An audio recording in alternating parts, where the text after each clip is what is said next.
Bienvenidos. Tenemos por fin ley de inteligencia y tenemos enseguida una cantidad de objeciones. Hasta un recurso muy mal planteado de inconstitucionalidad se ha planteado, valga la redundancia, ya ante la Corte Constitucional. Increíble, ¿no? Tiene ciertamente aspectos polémicos y cuestionables, sobre todo en lo jurídico, esta ley, pero marca de manera singular un avance. Así lo destacó recientemente en una comparecencia del día a la noche de Radio Centro, nada menos que el viernes pasado, el ministro de Gobierno, penalista, José de la Gasca. Estamos finalmente trayendo una regulación donde no la había, donde antes había la SENAIN, donde antes hay el SEBIN, por ejemplo, en Venezuela, donde servía para interceptar comunicaciones, estas contrainteligencias, estos equipos millonarios que se compraban que nadie sabe a dónde fueron. Excesos o tentaciones con leyes, similares ahora. Pero con leyes con rendición de cuentas, con transparencia, como dice la ley. Pero ahí está, pues. Entonces están queriendo una vez más en contra. Es que no podemos ir y luchar efectivamente con todos los pasos que estamos dando contra la delincuencia organizada internacional y las economías ilegales si estamos con los ojos tapados, pues. Pero ¿en qué cabeza podemos creer que no necesitamos conocer, necesitamos esa inteligencia para adelantar, para precisar, para poder ser más eficientes en esta lucha? Eso es lo que busca esta ley. Una regulación donde no hay. ¿Quién investiga al investigador? Ahí están las responsabilidades en el proyecto. O sea, van a ir a rendir cuentas a la Asamblea si mañana utilizan para cosas lo dice el proyecto. ¿No criminales? Lo dice el proyecto. Es más, excluye todo ese tipo de cosas. Excluye interceptaciones que por ahí decían a partidos políticos por temas religiosos, por temas... No, esto va al crimen. Vera, a su manera, llega gracias al auspicio de... Bueno, ya escuchamos por parte del ministro de Gobierno los aspectos favorables de la ley. Ahora, Adrián Pérez, articulista del Universo y abogado, expresa sus reparos a este tipo de herramientas. Este tipo de herramientas, hoy en día, digamos que, al menos para personas que piensan conmigo, estamos contentos porque están en manos de un gobierno que creemos que sí tiene la firme voluntad de combatir la delincuencia y que lo va a utilizar de una manera, digámoslo, para lo que está pensado, o sea, para realmente combatir a las fuerzas del orden. Pero imaginémonos que más adelante, años más pasan y el señor no va a perder las elecciones y viene otro, podría ser correísta, podría ser de cualquier otra tendencia, y de repente tiene a su disposición todo este andamiaje, posibilidad de hacer escuchas sin necesidad de un órgano judicial, posibilidad, o sea, tantas cosas. Entonces tenemos que también verlo de esa óptica, o sea, no tenemos que ser tan cortoplacistas. Vamos a completar los críticos del tema con Alfredo Serrano, Ramiro García Falconi, Pablo Encalada, pero sobre todo vamos a tener en el estudio a uno de los principales defensores del proyecto, que es el asambleísta Andrés Castillo, vicepresidente de la Comisión de Seguridad, quien ayer tuvo un papel protagónico en la Asamblea, defendiendo otra tesis de la cual empezaremos hablando. El hecho de que los menores no sean imputables, de que a cuenta de que tienen menos de 18 años, el país, Colombia, el mundo casi esté plagado de niños sicarios a los cuales utilizan, a cuenta de que no pueden ser sancionados como adultos, aunque de hecho actúan como adultos. Y la objeción que algunos ponen es que mentalmente no han madurado todavía. Ajá.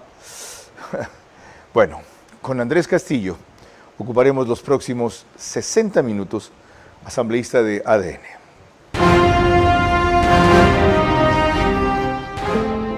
Yo solamente te pediría eso. Controlar las pasiones. Por lo demás, tú nunca te fuiste porque tu puesto como entrevistador, el mejor entrevistador de la televisión, quedó vacío y finalmente has regresado a tu cauce porque el brillo vuelve a su cauce. Este es Vera, a su manera. Un comunicador que desde 1975 ha sacudido la televisión con formatos y estilos polémicos, sin ocultar sus simpatías ni jactarse de objetividad, pues el periodismo de opinión siempre asume una posición. Bienvenidos a coincidir o discrepar con Vera. a su manera. Opinión con propósito. Democracia.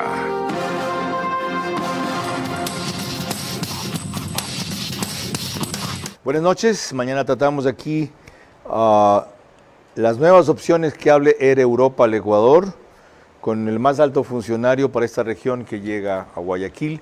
El viernes, no se pierdan, vamos a tratar el caos de Quito. Va a estar aquí Michael Aulestia, que es uno de los concejales, y Verónica Costales, otra de las más grandes críticas de la administración de Pavel Muñoz, que ahora ha llevado la discusión a un asunto importante pero secundario. Ahora, toda la discusión en la capital es del Estadio Olímpico de Atahualpa, no le creo. Y el resto de cosas, y lo peor es que todo el mundo cae en el juego, ¿no? O sea, seguramente por la cantidad de tiempo en esta cuestión, no nos distraemos a la primera maniobra. Andrés Castillo es abogado, máster en estudios políticos aplicados, tiene un diplomado en seguridad pública, fue candidato a la prefectura de Pichincha, actualmente asambleísta por ADN, vicepresidente de la Comisión de Seguridad, padre de 3 hijos. Abogado, bienvenido. Empecemos con lo de ayer. ¿Por qué usted defendió tan vehementemente el hecho de que menores de 16 años, en ciertos casos y circunstancias, sufran la misma pena que los adultos cuando asesinan? Carlos, buenas noches. Un saludo para usted y para quienes nos ven. Porque evidentemente no podemos seguir discutiendo lo que nos pone a discutir la izquierda latinoamericana en general. Vimos lo que pasó en Colombia hace unos días atrás. Un menor de edad empuña un arma, dispara a un senador, candidato presidencial, y lo que el señor Petro atina a decir es que hay que proteger al menor porque es un niño. Y sale toda una defensa en torno al tema diciendo que sí, que hay que protegerle porque es menor de edad y todo lo que se ha venido diciendo. Pero a él hay que protegerle no por ser un niño, sino por ser un criminal que puede tener información importante y que les puede hacer llegar a la justicia colombiana a los autores intelectuales de ese crimen. Entonces, eso mismo trasladado al Ecuador, con todo lo que hemos vivido, con alias Boquita, con aquel que mató a ese conductor de bus acá en Guayaquil delante de su hija y todo lo que ha venido pasando, hace que nosotros tengamos que entender que es un nuevo momento en el que estamos viviendo y ese nuevo momento nos exige soluciones en torno a los problemas que están englobando a nuestros jóvenes. Soluciones, sí, pero no sanciones de esa drasticidad. La mayoría de esta gente tiene hogares funcionales, viene de la indigencia, sino de la pobreza. El sicario de Miguel Uribe dijo, lo hice por plata para mi familia, tan pronto lo sometieron, ofreció colaborar, yo tengo los números, puedo darle los números. ¿No evidencia eso el principal argumento de que es gente sin una madurez intelectual o mental todavía sólida como para acusarlo con la misma fuerza que a un adulto? Cuando nosotros hablamos de la niñez y de la juventud, hablamos por supuesto de planes sociales pendientes. Sobre eso hay que trabajar, sí, pero hay problemas emergentes como estos que estamos viviendo, que la mafia está operando a través de los menores de edad. Es decir, al ver que son inimputables, al ver que no tienen responsabilidad penal, al ver que las sanciones no son las mismas que a los adultos, reclutan a esos jóvenes para que ellos les den haciendo, como decimos en Quito, aquel tipo de crimen. La propuesta fue entonces, y la legislación que han incluido en esta ley que ya pasó el primer debate, ¿es cuál? Es que los jóvenes sean tratados en el juzgamiento de la misma manera que los adultos. Es decir, una reforma en la cual dejemos aquel articulado que dice que los menores infractores deberán ser juzgados de acuerdo a las normas del Código de la Niñez. Ahora se les juzgará de la misma manera que a los adultos. ¿Con una pena menor? No, exactamente la misma. ¿Con el mismo régimen de reclusión? Exactamente el mismo régimen. La diferencia está en dónde van a cumplir la pena. Claro, en un centro de rehabilitación y no en una cárcel. Pero por supuesto, porque nosotros ¿En qué centros de rehabilitación si aquí no hay? En los que existen sí, hay que repotenciarlos, habrá que crear otros y evidentemente trabajar para que no solamente hayan centros de rehabilitación, sino que esos centros sirvan para que los jóvenes puedan capacitarse, puedan estudiar, ojalá terminar el bachillerato y cuando hayan cumplido la mayoría de edad pasen a una cárcel de adultos. ¿Y hasta que los repotencia, a dónde los manda? Bueno, mientras tanto seguirán en los mismos sitios en donde están ahora, porque existen delincuentes que están siendo reclutados y que están siendo metidos a las cárceles, digamos, que son dirigidas para los menores de edad. ¿Qué significa repotenciar esos centros? Que tengan talleres, que hayan espacios donde puedan educarse, donde puedan tener acceso a la tecnología. ¿Quién lo debería hacer? El SNAI, sin duda alguna, porque esa es la institución encargada de la protección o el cuidado o el tratamiento de las personas privadas de la libertad. ¿Tiene estimación de fondos para eso? Eso le corresponde al Ejecutivo. Nosotros estamos haciendo desde el Legislativo lo que nos corresponde hacer para entregarle al país otra norma más que permita garantizar la seguridad. Esa norma no adolece de la falta de financiamiento y por lo tanto la puede volver a lidiar por lo que justo me acaba usted de decir. Acaban de crear una regulación que requiere repotenciar centros de rehabilitación o reclusión de menores, para lo cual no hay plata, o hacer nuevos, para lo cual hay menos plata. Hay que priorizar el gasto y lo que se está gastando ahora en el tema de la rehabilitación social se tendrá que priorizar para el tema de los adultos, de los menores de edad. ¿Por qué, Carlos? Porque es fundamental entender que aquí cuando la mafia ataca a través de los jóvenes, no solamente que está haciendo que se dispare a unos, se secuestre a otros, se vacune a otros, se están robando el futuro de esos niños. ¿Y eso va a acabar con el sicariato? No, por supuesto que no, es que definitivamente los ya temas no de seguridad... emplearán tanto menores sino mayores. Pero es que los temas de seguridad, Carlos, requieren de una serie de pasos, no es solo de un día, es decir, cuando nosotros hablamos de temas de seguridad, debemos ir concatenando unas cosas con otras. En estas últimas 3 semanas, en la Asamblea Nacional, hemos presentado al menos 4 temas para poder discutir en torno a la seguridad. El tema de las bases militares, ¿quién se opone? La revolución. ¿Con qué argumento? Soberanía. Luego, la ley de solidaridad nacional para atacar las economías criminales. ¿Quién se opone? La revolución, bajo el argumento de que se está violando la intimidad de opositores políticos. Luego, el tema de inteligencia, lo propio. ¿Quién se opone? La revolución, diciendo que hay un montón de inconsistencias. Ahora, este tema, ¿quién se opone? La revolución y sus adláteres, diciendo que se está violando los derechos de los niños. Si es que nosotros no trabajamos firmemente para entregarle al país un conjunto de normas que permitan a los jueces juzgar, reducir a presión a quien tenga que reducir y sancionar a quien tenga que sancionar, no podemos seguir actuando en contra de la mafia. ¿Estos jóvenes son recuperables? ¿Se pueden rehabilitar, cree usted? Por supuesto que sí. Toda cosa que se haga tempranamente. ¿Por qué está seguro sirve? Que sí? Porque ellos... ¿No están ya demasiado torcidos a esa edad, los 14 años? Bueno, es que ahí es a lo que entramos, a lo que conversábamos hace un rato. Son jóvenes en hogares disfuncionales, muchos de ellos abandonados, muchos de ellos en problemas económicos, que la mafia les paga por aquello, que la mafia les recupera por aquello. Ellos no ven otro futuro sino ahí, ¿no es cierto? Entonces, si es que nosotros podemos adelantarnos, ahí sí con los planes sociales que hay que llevar a través del MIES, del Ministerio de Educación, de los gobiernos autónomos descentralizados. Proceso muy largo. Bueno, pero hay que hacerlo. Tomará 1 o 2 generaciones, Carlos, tal vez. Yo en eso pongo un ejemplo crudo, que es feo, mi padre murió con cáncer, pero yo tengo que decir esto.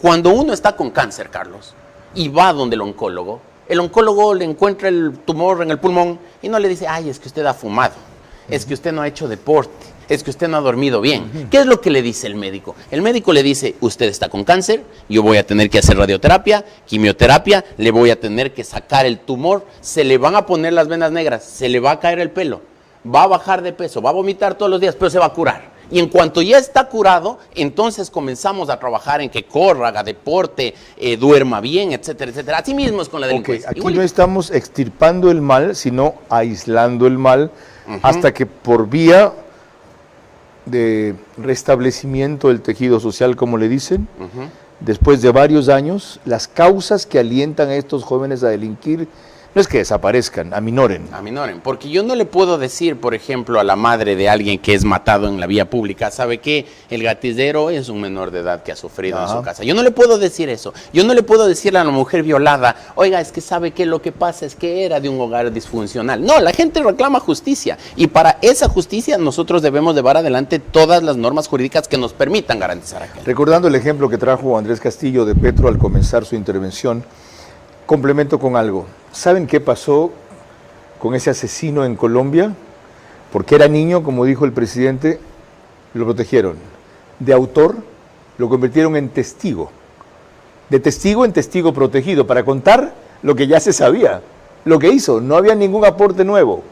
Y como era testigo protegido y era menor de edad, niño, tanto se preocupó en destacar el presidente Petro, niño, él tiene beneficios económicos y su familia también, que terminan incluso en la posibilidad de cambiar su identidad. Es decir, están premiando al asesino. En la práctica es eso. Aquí se ha evitado ese camino. que como se acaba de decir no es suficiente, absolutamente. No es solución, mucho menos. Pero aísla a un individuo de seguir causando daño o de seguir pervirtiéndose con otros, que es lo que por la emergencia toca hacer. Ahí comienza el proceso. No termina, pero hay que comenzarlo, pues.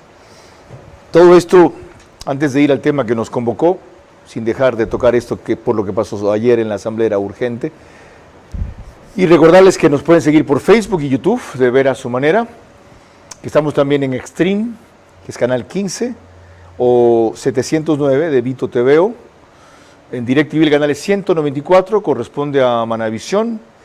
Además de eso, María Clara Triviño Martínez. Gracias a RTU estamos en todas las cableras. Eso quiere decir que usted nos puede ver a través de DirecTV en el canal 177, CNT, canal 12, TV Cable, canal 69, Claro TV, canal 30, Cable Unión, canal 9. Se conectan 40.000 hogares a través de estas cableras para ver nuestro programa. Carlos. Adicionalmente, 5.000, 8.000 más en Radio Centro, 101.3 FM en audio y en imagen para sus plataformas digitales. Candela con K, desde Puerto Viejo para todo Manabí, 89.3 FM. La Bonita del centro del país, igual frecuencia, 89.3 FM. Desde Riobamba para Chimborazo, Cotopaxi y Tungurahua, y en Quito, 101.7 FM, Radio Sucesos, líder en información en la capital de la República. Proseguimos con el reportaje de Paul Romero de Ecuavisa, que pone en claro contexto el tema que vamos a analizar, la ley de inteligencia. La Ley Orgánica de Inteligencia entró en vigencia sin modificaciones. Este miércoles se publicó en el Registro Oficial número 57 el cuerpo legal de 58 artículos, 5 disposiciones generales, una transitoria, 4 derogatorias y una disposición final. El secretario jurídico de la Presidencia, Stalin Andino, comunicó al Registro Oficial el mismo día que la Asamblea aprobó la ley, la sanción favorable del presidente Daniel Noboa. La ley regula el Sistema Nacional de Inteligencia con 7 subsistemas y establece nuevos requisitos para sus integrantes, que serán militares, policías, de la UAFE, Casa Presidencial, SRI, aduanas y SNAI, que superen las pruebas de control y confianza. Tendrán 6 funciones, entre ellas, recolectar y analizar información mediante técnicas y elementos tecnológicos, ejecutar operaciones de inteligencia y contrainteligencia, elaborar productos de inteligencia para toma de decisiones, proteger la seguridad y confidencialidad de la información. Los agentes para ingresar al sistema deberán superar pruebas de admisión, control y confianza. La ley faculta al CIES contratar personal ocasional sin límite en función de los requerimientos operativos. Los agentes tendrán protección de su identidad. El gobierno, mediante el registro civil, les entregará documentos con nueva identidad para el ejercicio exclusivo de sus funciones.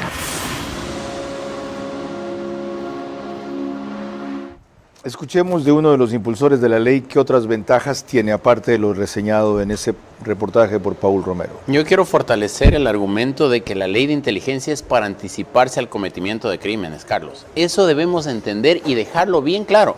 Una cosa es un proceso judicial que arranca a partir de la comisión de un delito y requiere de la intervención de la fiscalía y de los jueces para levantar la prueba, y otro muy distinto es el tener un sistema a través del cual el Estado pueda conocer el potencial cometimiento de un crimen y quiénes pueden ser sus autores. Los elementos para eso son ¿cuáles? ¿Cuáles son las herramientas que permiten eso? Bueno, hay un subsistema, hay varios subsistemas. No, yo me refiero a las cosas concretas. ¿Las escuchas, por ejemplo? Sí, sin necesidad de orden judicial, pero es que lo que hacen es que se enteren los que los van a intervenir. Esto es reducir al papel lo que ha venido pasando siempre. La inteligencia, hace unos días atrás, la inteligencia militar cumplió 62 años y durante esos 62 años no ha existido norma que les rija. Ahora existe una norma que establece cuáles son los alcances, ¿y lo cuáles hacían? son los límites. Ah, pero claro, pues... O sea, le ganamos una guerra al Perú con escuchas telefónicas, pero por supuesto, aunque no eran legales. Imagínense usted lo que tendríamos que haber hecho en una guerra con el Perú, ir a buscar un juez para que nos dé la autorización, un fiscal para que nos dé la autorización. Okay. Es adelantarse, y esto yo quiero dejar claro, porque hay distinguidos colegas, muchos de ellos fanáticos, por cierto, que dicen que hay que dar paso a la orden judicial. Sí, las órdenes judiciales perfeccionan la prueba jurídicamente cuando ya estamos en el proceso de investigar un delito. El derecho penal juzga acciones, Carlos, no intenciones. Ahí viene la otra cosa. La otra objeción que se ha hecho es la prueba que se obtenga mediante esa vía no será válida si luego esto se convierte en un juicio formal. ¿De qué sirve entonces haber detectado un delito si luego no se lo puede sancionar? Porque vivimos en un Estado constitucional de derechos y justicia en donde se establecen las normas del debido proceso y esas normas del debido proceso reconocen cuándo una prueba es válida y cuándo no. Y una prueba es válida cuando cumple los postulados de la teoría de la prueba, entre esas que sea legalmente actuada. Para que sea legalmente actuada debe ser ordenada a un juez. Pero cuando hablamos de pruebas, hablamos de aquellos elementos que nos permiten inequívocamente identificar la comisión de un delito. Sí, pero a partir de esta ley, esta no va a ser ilegalmente actuada, pues. No. Esta va a ser legalmente obtenida, ahora sí. Sí, pero no estamos nosotros hablando de indicios de prueba, estamos hablando de elementos Veamos que un ejemplo, usted que también es abogado, aunque no es exactamente penalista.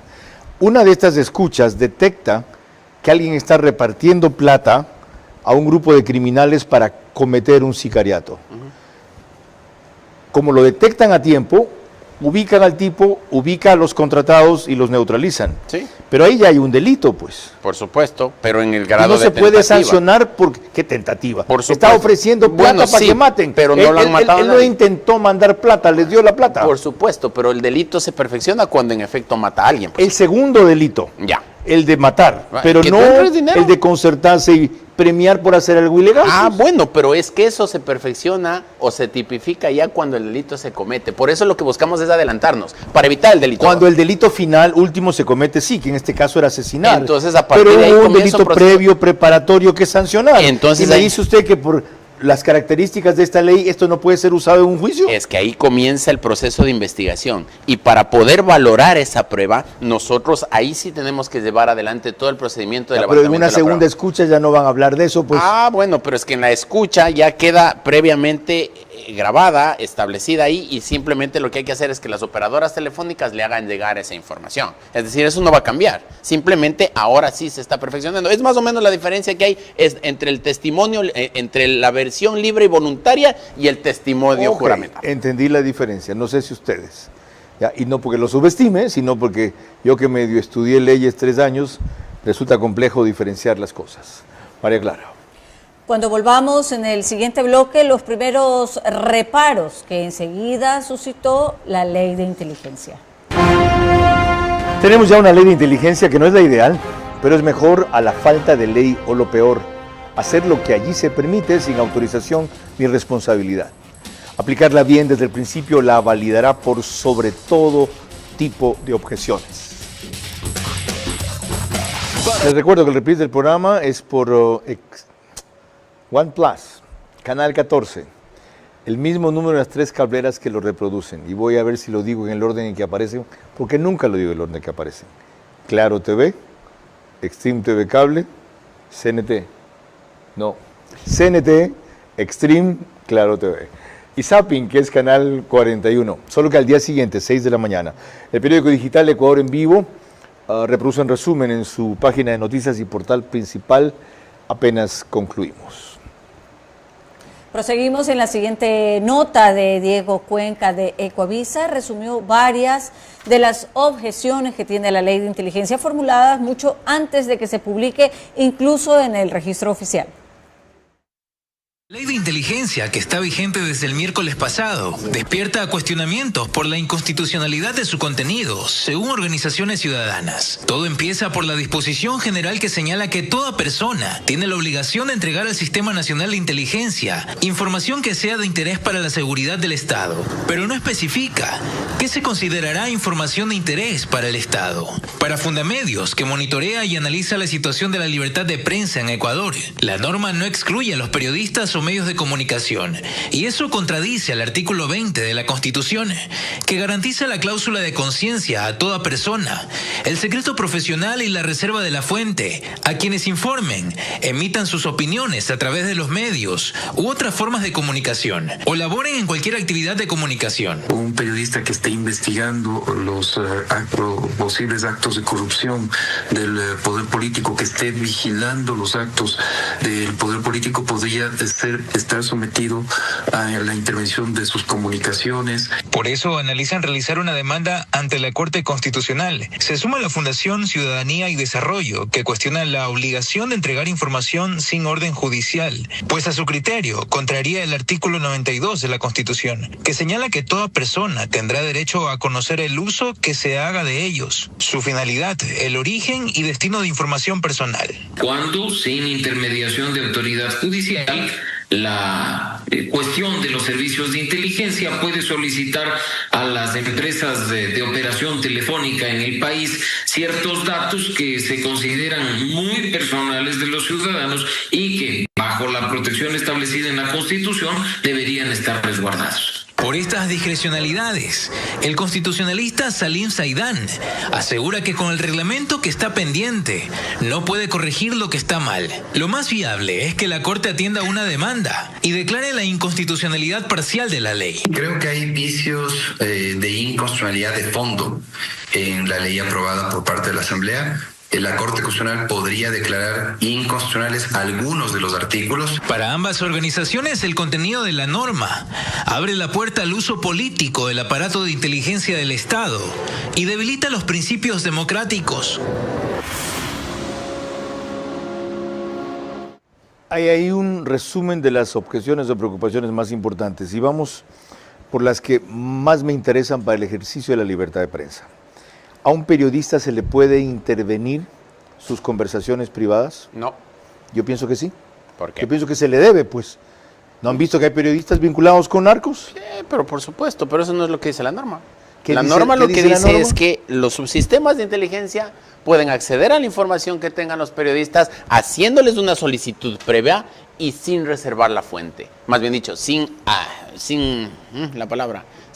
revelar la fuente, ¿no es cierto? Porque claro, ese es un principio no solo constitucional, es universal la reserva de ¿Para la qué le fuente. van a pedir si le pueden intervenir sus conversaciones telefónicas Es que de eso se sin trata. necesidad de autorización de juez? Es que y como han justamente- habido más de un periodista vinculado con narcos, a veces cómplice, a veces facilitador, a veces premiado por ellos, ¿cuál es el problema? Es que justamente eso es lo que hacía el SEBIN en Venezuela. Eso es lo que hacía inteligencia. Y lo que en la hacía la época de Senaín Correa. La aquí, pero Senaín también. con otras finalidades. Claro, y ahí no le pedían autorización a Pero nadie. ¿dónde dice la ley que no van a poder grabar nuestras conversaciones? Y de paso, es que a mí me preocupan.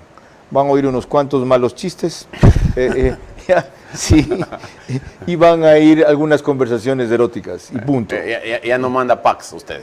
No, Ya por no. Dios, no sé ni qué es eso. Ya no sabe ni qué es un pack. No me diga. no Carlos. tenemos lo más desactualizado en eso. Bueno, en todo caso, el artículo 51 de la norma dice que cualquiera de los subsistemas de inteligencia podrá pedir a las operadoras telefónicas que le den la información. No es que directamente vamos a coger y a levantar la información como era antes. O sea, y eso las queda- operadoras graban tus conversaciones. ellos tienen acceso a todo lo que sube a la nube de la información que tiene tanto de Por lo WhatsApp tanto, o de vía los operadoras sí pueden intervenir las conversaciones de los Sí, pero ahí periodistas. hay un pedido previo para Que la persona levantar intervenida información. no sabe. Es que de eso se trata. Pues. Claro, no le Pero pueden claro, notificar. yo sé que están por pegarnos un bombazo aquí Y lo afuera. pueden le vamos hacer a de los decir. políticos también. Bueno, Carlos, eso... Por Dios, aquí hay un partido que es el brazo político del crimen Es que organizado. se da ¿No vuelta. van a intervenir las conversaciones? ¿Y quiénes son, pues, los que han hecho eso? ¿Quiénes son los que abrieron una página web para que todo el país pueda leer las conversaciones del señor Villavicencio? El correísmo. pues. Ya, entonces por eso están nerviositos. Pues. Ya. Por eso están ahí que se les hace agüita, ¿no Ok. es cierto? Porque claro, ellos son capaces de hacer eso. Nosotros lo que estamos tratando es de atacar a la delincuencia. Y eso es lo que dice el ámbito de la ley. ¿Quién asegura que eso va a ser utilizado para atacar a la delincuencia? Carlos, la norma dice que los ecuatorianos estamos prohibidos de manejar borrachos. ¿Cuántos borrachos se detiene cada fin de semana en el Ecuador.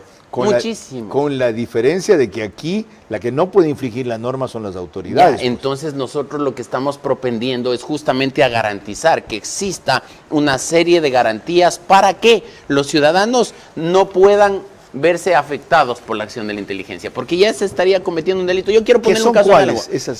¿Cuáles son esa serie de garantías? Bueno, la falta de obligatorio, más bien dicho, que no se pueda publicar la información. Tenemos una información menos sensible. La garantía constitucional dice además que no se deba utilizar ya sin conocer la finalidad y el origen. Por eso, entonces cuando se está levantando la información, por ejemplo, a los periodistas se les está pidiendo que entreguen la información de sus investigaciones, lo que la norma dice es que tienen derecho a conocer para qué va a ser usada esa información. Y los subsistemas de inteligencia le van a decir, esta información va a levantarse para llevar a cabo un proceso de inteligencia. Es como la ley de datos personales. Después de recopilar la información, ¿lo van a notificar? Antes se le pide. Mire, señor Andrés Castillo, hemos receptado esto en virtud de esta ley que nos permite detectarlo. Explíquenos usted para qué estaba planeando un viaje a Irán, explíquenos usted por qué se reunió con la persona de cuál. ¿Pueden hacer eso? Es que eso no es para investigar a nadie, no es para interrogar a nadie, es para adelantarse a la comisión de un potencial delito. O sea, Andrés Castillo se va a querer ir a Irán y se reunió con 2 enviados de los de aquí. Entonces ponle ojo, ten cuidado, por aquí hay información. Cuidado y se traen 2 o 3 por allá que puedan venir a hacer algún atentado, tengamos adelantamientos a los procesos. Esa es la idea. Ok. Ahora, si esa fuera la idea, la norma, como dice usted, sería muy rigurosa respecto a quién va a dirigir este centro de inteligencia. Dice, la máxima autoridad de la entidad rectora del Sistema Nacional de Inteligencia, que supongo que será el CIES, o se va a crear una entidad rectora. No, la entidad rectora será el CIES. Ok. Que puede tener cualquier otro nombre, ¿no? Ya, podrá emitir normativa interna que regule su funcionamiento, así como las actividades y operaciones de inteligencia y contrainteligencia para los cuales no se sujetarán a las disposiciones publicadas en el registro oficial, no se sujetarán a las disposiciones, claro, del registro oficial para su vigencia o aplicación. Pero aquí viene lo que me preocupa. ¿Cuáles son los requisitos para esta máxima autoridad? Ser ecuatoriano por nacimiento, estar en goce de los derechos políticos, no tener sentencia ejecutoriada por delitos, no pertenecer en calidad de personal en servicio activo a las Fuerzas Armadas, Policía Nacional o entidades complementarias de seguridad, aprobar pruebas de confianza establecidas por el Sistema Nacional de Inteligencia y no estar inmerso en ninguna de las prohibiciones o inhabilidades previstas en la Constitución de la República y el órgano de servicio público. No dice en ninguna parte ser un profesional en seguridad, ser un experto en seguridad, tener un PhD en seguridad, ser graduado en estrategia e inteligencia. ¿Por qué no se exige una cosa así? Porque ese tipo de cargos son cargos de confianza, Carlos, más allá de los títulos. Es dice decir, que lo nomina el presidente de la República. Sí, es como pero decir con mayor razón si es cargos de confianza. Es como decir si al ministro de Educación tiene que ser un profesor obligatoriamente, o un ministro de Agricultura tiene que ser un ingeniero agrónomo obligatoriamente. O sea, lo más importante es que la persona se aprueba, aunque no sea experta. Por supuesto. Y que le brinde al Ecuador la garantía de que en efecto la información que cae en sus manos sea utilizada para lo que se va a utilizar. Y por lo tanto, si es moralmente idóneo, que es lo más importante, pero no académicamente formado, su grupo de asesores o de expertos lo puede ser. Y él los nombrará como corresponda y obviamente existirá todas las características que deban tener los asesores para que se Y por supuesto nadie puede conocer quiénes son, porque es un organismo de inteligencia. Imagínese usted lo que sería que alguien sepa quiénes son los que manejan la inteligencia desde el CIES a través del director o cosas por el estilo. Todas esas cosas son de sigilo. Qué importante discusión, María Clara. Al volver, 2 críticos de la ley de inteligencia, Alfredo Serrano y Ramiro García Falconi. Tenemos ya una ley de inteligencia que no es la ideal, pero es mejor a la falta de ley o lo peor, hacer lo que allí se permite sin autorización ni responsabilidad, que es lo que hacían antes, lo hemos hablado aquí. Aplicarla bien desde el principio la validará por sobre todo tipo de objeciones. Estamos de regreso y les recuerdo que la señal de Macro Digital Televisión usted la puede ver a través de las aplicaciones Roku y Pluto TV. Se conectan entre 12 y 15.000 hogares en estas plataformas. En España, en cambio, nos puede ver a través de Hispasat en el canal 21. Tenemos reprise en New York a las 7 de la mañana, Ecuador 8 de la mañana y España a las 2 de la tarde.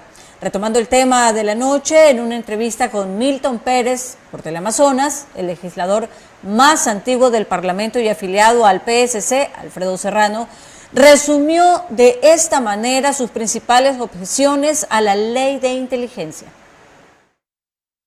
Entre los requisitos para este superhombre o supermujer que vamos a poner al frente del manejo de la inteligencia en el país, con estos superpoderes que va a estar, no había requisitos.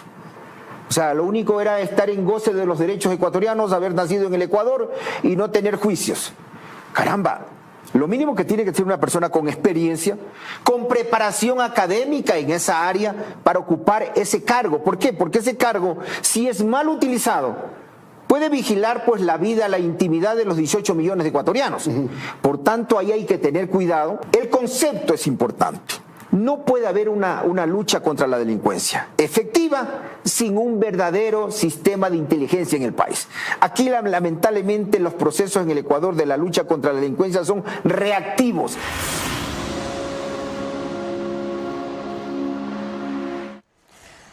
Aparte de sostener que muchos aspectos de la ley de inteligencia van contra la norma constitucional, Ramiro García Falconi, penalista, dijo en Teleamazonas lo siguiente, destacando los peligros que él ve. Hay una intervención sin control judicial suficiente. Artículo 15, adquisición de información en medios digitales y tecnológicos. Permite la adquisición de información relevante sin establecer claramente la necesidad de una orden judicial previa. Clasificación y reserva de información sin garantía de rendición de cuentas. Artículos 22 y 23 del proyecto de ley. Faculta a las instituciones del sistema de inteligencia a declarar como reservada la información sin control o supervisión de organismos independientes. Militarización del sistema y ausencia de participación ciudadana. Es otro tema grave. Preocupa desde cualquier perspectiva constitucional y democrática. Y completemos esta tríada de objetores con lo que me dijo Pablo Encalada, penalista, en una reciente visita a Radio Centro dentro del programa del Día de la Noche. Es una ley que en su conjunto tiene mucho conflicto con la Constitución. Entonces podríamos analizar la utilidad, uno puede decir, puede ser una ley muy útil, pero si no hay viabilidad jurídica para mantenerse en nuestro ordenamiento jurídico, no podemos esperar, nada bueno, ¿no? ¿Y por qué no la habría? Tan pronto salga o la publiquen, ¿alguien va a cuestionar su constitucionalidad ante la Corte Constitucional? Sin duda alguna que alguien va a presentar, o muchas personas presentarán una demanda de inconstitucionalidad ante la Corte Constitucional. La Corte la conocerá y seguramente en corto tiempo la expulsará del ordenamiento jurídico. ¿Cuáles son esos aspectos que usted cree que aún con las rectificaciones que se han hecho no pasarían un examen de constitucionalidad? Mire, la primera creo que tiene que ver con la materia, y en eso yo no soy el más indicado, yo no soy constitucionalista, soy penalista, pero es sencillo entender que no se trata estrictamente de una ley económica, es realmente una ley para combatir el crimen organizado. Como ven, se refería más a la primera, que se denominó de solidaridad, pero hacía alusión inclusive a la de inteligencia. 3 en 1, dele. Con respecto a lo que dice Alfredo Serrano, el sistema de inteligencia robusto al que él hace referencia justamente se está institucionalizando en la ley. Antes no existía, antes eran tiros al aire, instituciones que hacían inteligencia y se acabó. Ahora tenemos un cuerpo normativo que establece los subsistemas, el Sistema Nacional de Inteligencia, cómo funciona, el control, el tema de la Contraloría con respecto a los gastos, etcétera, etcétera, está establecido en la norma y ahora lo que habrá que hacer es que esto se vaya desarrollando ya en la práctica. Segundo, el tema que dice el doctor García Falconi, en esto yo quiero ser bien claro, porque él con toda la experiencia que tiene, confunde el proceso judicial del proceso de investigación estratégica o de inteligencia estratégica. Es lo que decíamos hace 2 segmentos en esta misma entrevista. Una cosa es juzgar un delito que se requiere, pues obviamente, de la orden judicial y todo para levantar la prueba, y lo otro es anticiparse al crimen. Si es que el crimen no se ha cometido, ¿de qué orden judicial estamos hablando? Es decir, si es que mañana nos dicen que nos van a poner un bombazo en el puente de la Unidad Nacional, un grupo terrorista, ¿tengo que ir a buscar un juez o un fiscal para que me dé la orden de interceptar la información de los terroristas que nos van a reventar el puente? Tengo la sensación que hay un error conceptual en cuanto a lo que él dice. Y tercero, sí, de acuerdo a lo que establece el ordenamiento jurídico, y lo hemos dicho siempre, todo acto público es sujeto de recurrencia. ¿Se puede presentar una acción de inconstitucionalidad? Por supuesto que sí, pero ni al Pablo Encalada, ni al Carlos Vera, ni al Andrés Castillo nos compete decir cómo se va a pronunciar la Corte. Es decir, ya se está adelantando a lo que la Corte va a decir. Que presenten la inconstitucionalidad, de acuerdo. Que el olfato jurídico le haga concluir que de pronto se puede declarar la inconstitucionalidad, pero no nos adelantemos. Nosotros hemos trabajado en función de lo que establece la norma y eso es lo que nosotros hemos buscado. Como ustedes sabrán e imaginarán, no es este el único ni el último programa que vamos a hacer esta materia crucial para el tema de seguridad en este momento en el país. Cuando volvamos, Rafael Ollarte hace notar que curiosamente los preocupados por la ley de inteligencia no son los delincuentes, sino que a juicio de él son los inocentes. Tenemos ya una ley de inteligencia que no es la ideal, pero es mejor a la falta de ley, o lo peor, hacer lo que allí se permite sin autorización y responsabilidad. Aplicarla bien desde el principio la validará por sobre todo tipo de objeciones. Estamos de regreso y les recordamos que nos encontramos en los estudios del canal 24/7. Eso significa que usted nos puede ver a través de Extreme, TV Cable Canal 3, Claro TV Canal 9, Data MS Televisión Canal 99 y Divinet Canal 12. Ahora retomando el tema de la noche, en una entrevista con Miguel Rivadeneira de Radio Democracia, el constitucionalista Rafael Ollarte, con su particular humor negro, mostró su preocupación por la ley de inteligencia. ¿Usted cree que esto le preocupa a los GDOs? ¿A las mafias? ¿A la gente que tiene poder económico y lo desvía? ¿Cree que le preocupa mucho esto? ¿Le preocupa esto al narcotráfico? Si los preocupados somos del resto. Vamos en un concurso de fiscal. ¿Y cuál es el escrutinio que vamos a hacer sin inteligencia? Porque la inteligencia es para eso. Para que la gente le diga, vea, este señor es candidato a fiscal y vea, tiene todo este pasado. Porque yo puede que no, si llega un señor que se llama Juan Piguave al candidato a fiscal, pues puede que nosotros no le conozcamos, porque además los mejores candidatos son los que no tienen pasado, o pasado aparente. Y resulta que usted aquí no sabe quién llega al Consejo de Participación Ciudadana y Control Social, quién llega a la Corte Constitucional, quién llega a la Corte Nacional, quién llega a los juzgados, cómo se hacen los concursos, quién participa para esto y para lo otro. Sí, el sistema de concurso es el mejor sistema para infiltrar absolutamente todo. Hay dos cuestiones muy importantes, aunque no directamente dichas, claramente establecidas, como es Rafael Ollarte. Ya, la primera cosa, van a usar esta ley de inteligencia para filtrar esa clase de tránsfugas que a veces terminan ganando los concursos o que teniendo pésimos antecedentes se atreven a participar.